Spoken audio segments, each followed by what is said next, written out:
Don't touch that dial. Stop. Thank you for tuning in. This is Ken Johnson, and I'm so glad that you tuned in because I got some good information for you. It's about SPOA, that's Special Police Officers Association. That is a nonprofit organization who trains brothers and sisters, they give remarkable skills in the security arena.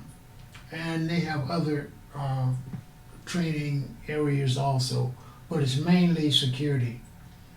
And they've been in business for over 50 years, and they recently purchased the building you see behind me, which I'm working with them. I got a little grant from the city, and I'm training the practitioners who are interested in television production, which you'll see one of our productions right after my introduction. I'm so happy to have Mr. Mark Kowski in the studio with us today, and we're going to be talking to Mark about SPOA and Leonard Priestley. Now, Mark, how long have you known Mr. Priestley? Well, actually, I met Leonard probably in 1979, so 45 years. It's been a nice, long, positive, rewarding relationship. Well, he talks about you a lot, favorably. Said you guys did some work on at the Presidio? Fort Mason Center. Fort Mason? Yeah.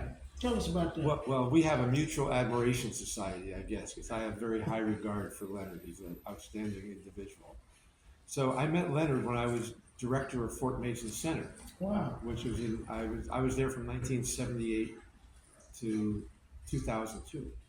And in the early days, I met Leonard because we were doing major events at Fort Mason Center in our big buildings. We had these two large piers. One of them was 55,000 square feet, big open space, 40-foot ceiling. The other one was 69,000 square feet. So we had major events, and these events needed security. And it was through that need that I met Leonard. Mm-hmm. I mean, did you hire him or what? Yeah. We told all the event producers that we would make sure they had security, and they would pay for the security, but we wanted to make sure that it was adequate security. I met Leonard, knew he was doing this SPOA program, and thought we would try one with them and see how it worked out. And luckily, it was a very positive experience for Leonard, for the security personnel, and for the event producer who needed the security for their event. So that was probably in 1979. Holy cow. I know, maybe early 80, but certainly back that far. Wow, you go way back. Yeah, so Fort Mason, Fort Mason, what type of place is that? Well, for those who don't know. Fort Mason Center was the port of Embarcadero for the troops that were training in the Presidio.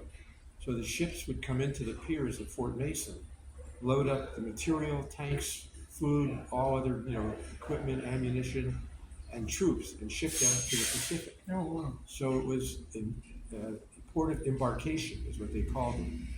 And there were administrative offices there, as well as the buildings, the piers and the warehouses. And the Army closed it in 1972 because it was no longer needed. Mm-hmm. Ship transport wasn't as important. They were using air transportation. So Fort Mason closed, and it sat empty until about 1970, 1980, it closed in 1962, stayed empty until 1972, when it became part of the Golden Gate National Recreation Area. Mm-hmm. And the Park Service, so the National Park Service took over. And they realized that here you had 350,000 square feet of covered space in San Francisco, a city where space was very hard to come by, as you know, and Leonard knows as well. And they said, well, what productive use could we make of these 10 buildings that were 350,000 square feet? And they basically selected us to manage the conversion of these buildings from warehouses and piers into conference facilities, exhibition halls, galleries, classrooms, meeting rooms, etc. And so we started in 1978, 1977, managing that conversion and hosting events. Wow. Yeah, and it's turned into just a tremendous project over the last, 46, 48 years. How did they find out about you, that you had the qualifications to do that? Well, they had an open competition among different organizations who said, God, that's a tremendous facility. We could really use that. You can imagine the number of groups that would be interested in taking it over. And we made a proposal to them that they felt was the most appropriate for the National Park Service's goals, Oh, wow. which was, how can you take property like this and use it to interpret what's unique about this particular region? And we proposed doing something that reflected the history, the interests, the talents, and the cultures in the Bay Area. And they felt that this would be the appropriate use of that space in terms of the government's objectives. And so we were selected, and we formed a nonprofit organization, the Fort Mason Foundation. We signed a 6-year agreement with them. And at the end of the first 6 years, they were so happy. We got a 20-year agreement. Is that right? And Yeah, near the end of the 20-year agreement, we got a 60-year agreement. Yeah. So it's been a very successful project for both the government, the nonprofits, the community at large. And it was something, and getting back to your original question, it was something that I and we felt it was important to have this place reflect the entire community. And what Leonard was doing with SPOA, to me, was an important part of that it was important to make a place for that at our facility, meaning get them involved in some productive way. Both we would benefit from it, the trainees would benefit from it, the community at large would benefit from it. Well, it looks like we need to come back to that idea and bring Leonard back to the Fort Mason to do the security. Yeah, well, I had actually talked to Leonard about it because every once in a while I'll walk into a grocery store or a pharmacy or a restaurant, and I see that they have security, and I wonder how much time and success Leonard has had in recruiting some of these bigger businesses for ongoing security. Because, for example, the Safeway in the marina across from Fort Mason, they have 3 or 4 security people in there every day, all day. And it would be a great opportunity for the trainees. They call them trainees, I guess. They call them practitioners. Practitioners, rather. That's right. For the practitioners to have that experience in a place that's so busy and also a nice place to work, a pleasant place. So tell me, what was it about Leonard and SPOA made you want to work with Yeah, him? I mean, sure. What was it? Well, first of all, Leonard struck me as someone with a very high character, really, person who was committed to doing community service work. That he felt the value of his work was in raising up people who had setbacks in their life, giving them not only an opportunity to work, but when he described SPOA to me, talking about teaching them about how to open a bank account, how to dress, how to engage the public, how to show up on time for work, all the values that he was trying to embed in the practitioners. To me, this was extremely helpful, positive. So it was something that I felt that if we had a way that we could help support that by providing work opportunities, it would be a great thing for us to do. So not only was it something that I appreciated in what Leonard was trying to do, but not from a self-interest standpoint, I saw that it was also good for us to be part of that effort, that we would get satisfaction from that, and that our clients would also get satisfaction from it and see the benefit of a program that Leonard had initiated. Well, how did your clients? What kind of response did you get from your clients? Well, of course, the first thing I would ask at the end of an event was, how did everything go? How did our staff serve you? Any problems? Any things you think we could do better? Any things in particular that you appreciated? And then I'd ask if there was a caterer. How did the caterer do? And security, I would ask about security as well, because obviously, in a way, security are ambassadors.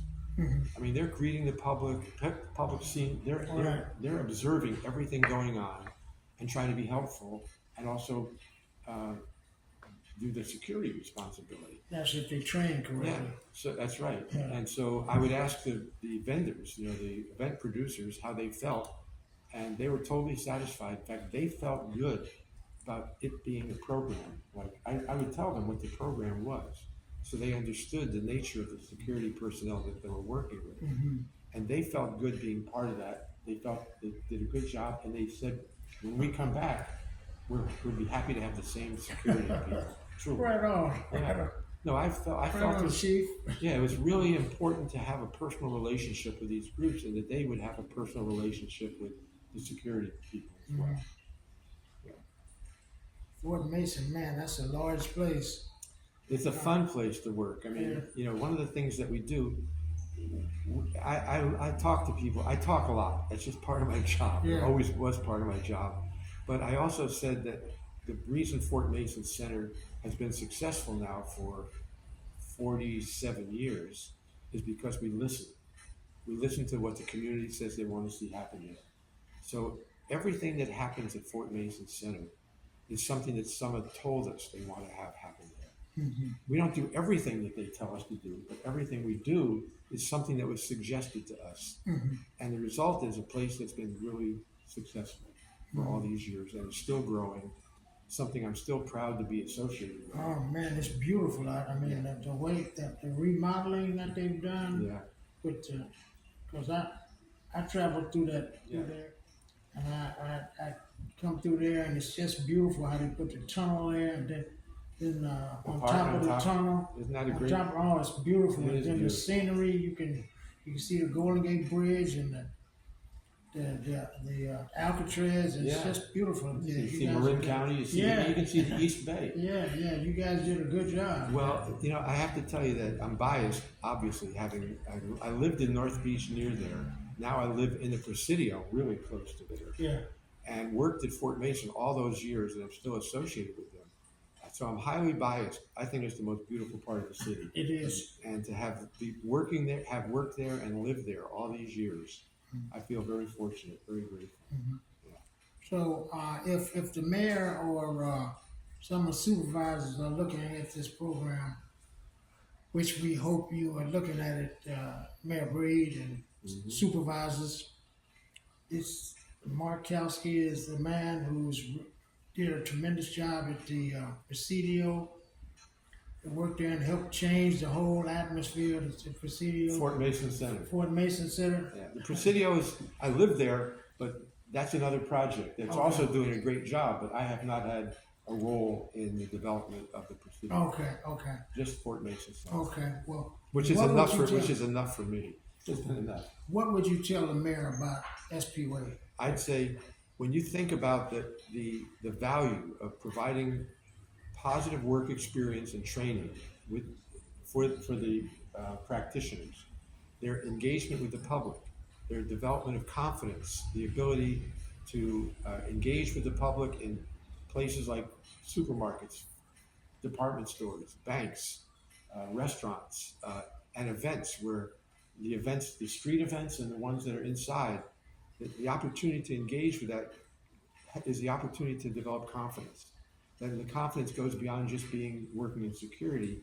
It's something that they can carry on into other higher purposes for themselves. So to me, I've seen that happen. I've engaged with practitioners over the years.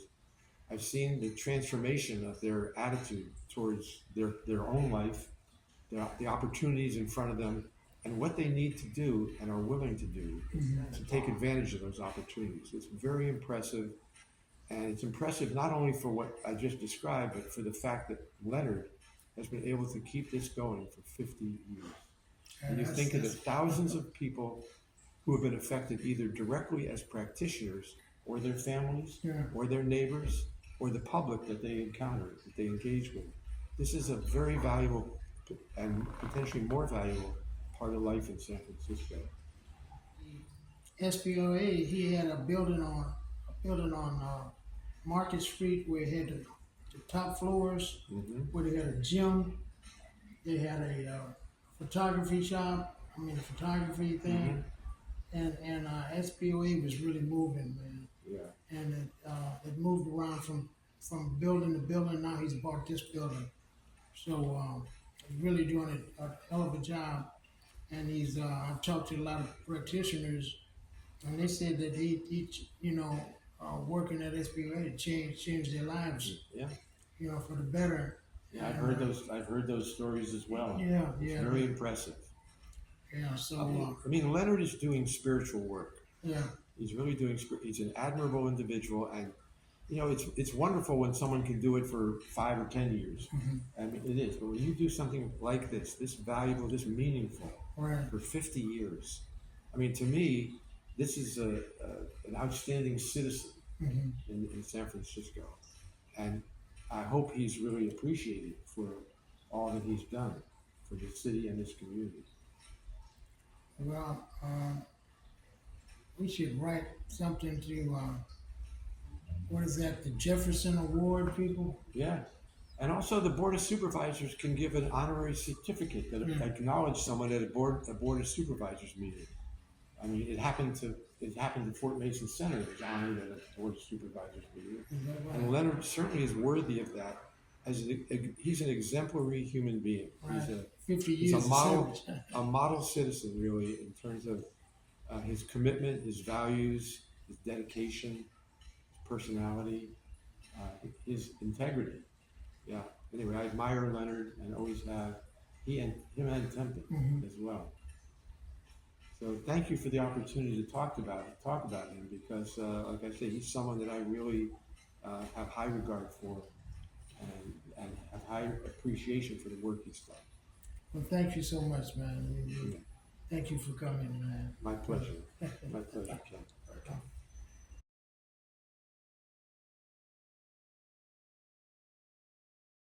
I'm sitting here with a lovely young lady, Miss Janine Gardner. Say that right? Yes. Miss Janine. Yes. Well, you sure look wonderful today. Now, we're going to talk to Janine about her experience with SPOA and what did she feel about this program? Well, SPOA to me is, I started here, I was 25 years old. I really didn't know what the program was about. I'm 50 now, and as you can see, once a member, always a member, where you can come back and utilize your skills, your ideas in this program as through the membership of members and ideas. So when I first, 25 years. yes, Wow. yes. So You've been there a while. this is a place if you really want to train and to change, because change is good if it's better in itself. And it's an academy to build security.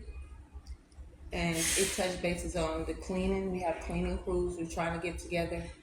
It touch bases with starting as a candidate and finding your way and following the guides and the mission of SPOA. It's a family affair and members and ideas.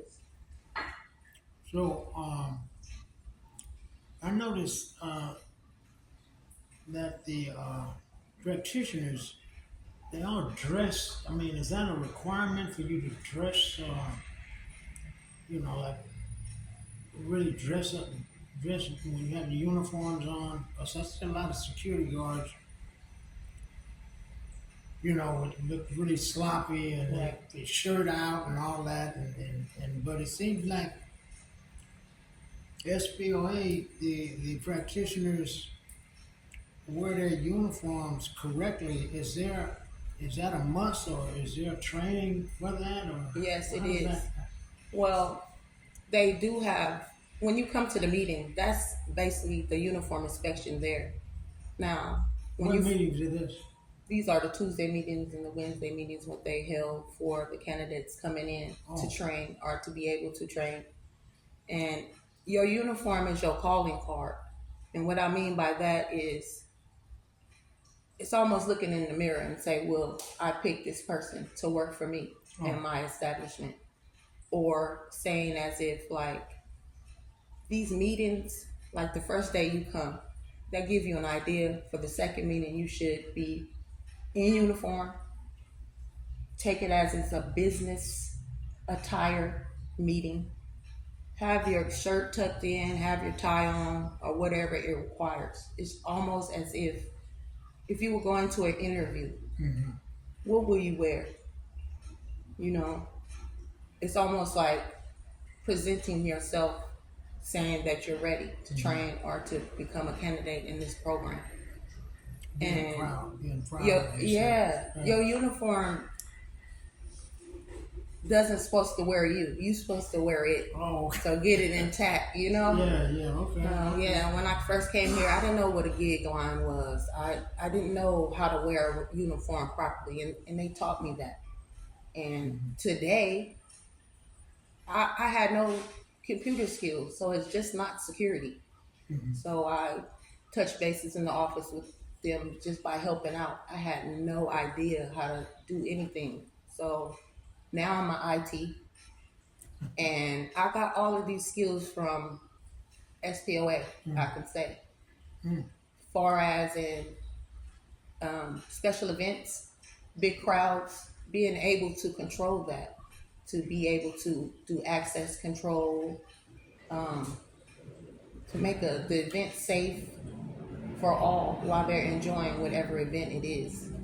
And your uniform kind of shows them your leadership, as I could say, because if you all sloppy and stuff, they're gonna respect you as in that. Right, they're gonna run all over you. Yeah. So if you have confidence in your uniform as you wear it, I feel like that's a big step in starting off.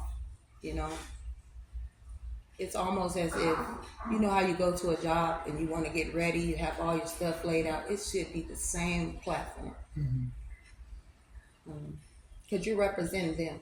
They're giving you an opportunity to train on their sites with their clients. I noticed that myself when I wear a tie, which I don't wear a tie that often, but when I wear a tie, I'm treated differently. And I see that the practitioners, they all wear ties. They all look like they're going to church, they be dressed, you know. And I really understand why people talk about, you know, talk so highly about the practitioners. And just like I had another guy on here for you. No, you saw him, Jeff. Mr. Kowski. Yes.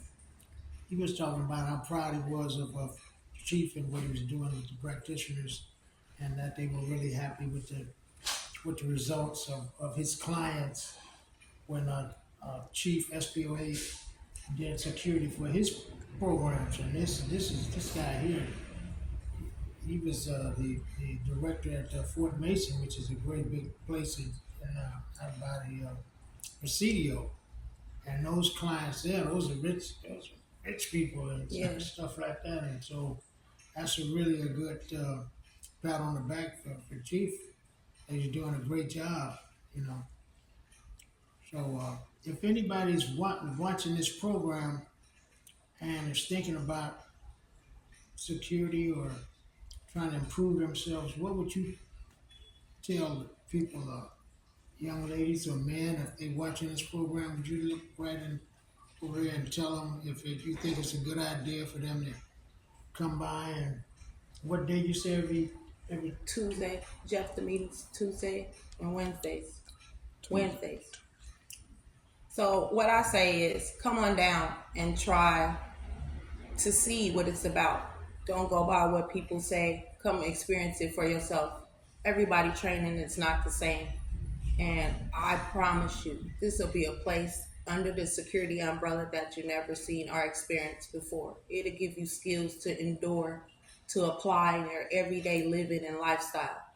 So it's just not security.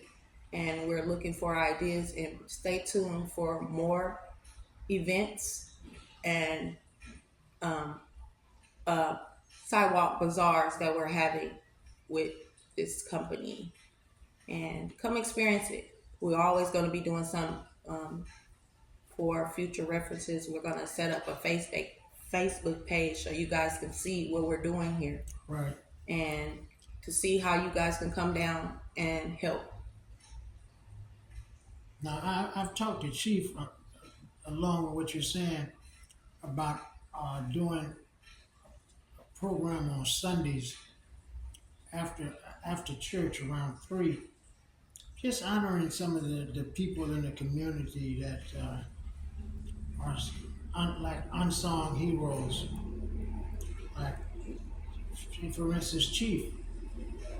And there was another brother who recently died. We thinking about doing something in appreciation for what he always did. Deputy Chief Ron Smith.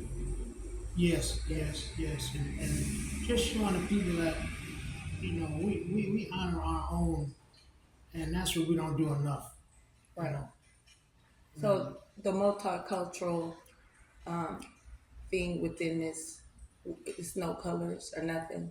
It's almost as if we're accepting all to come show us and bring something else to this membership, like your skills. They're all needed. I want to try to start a women's group.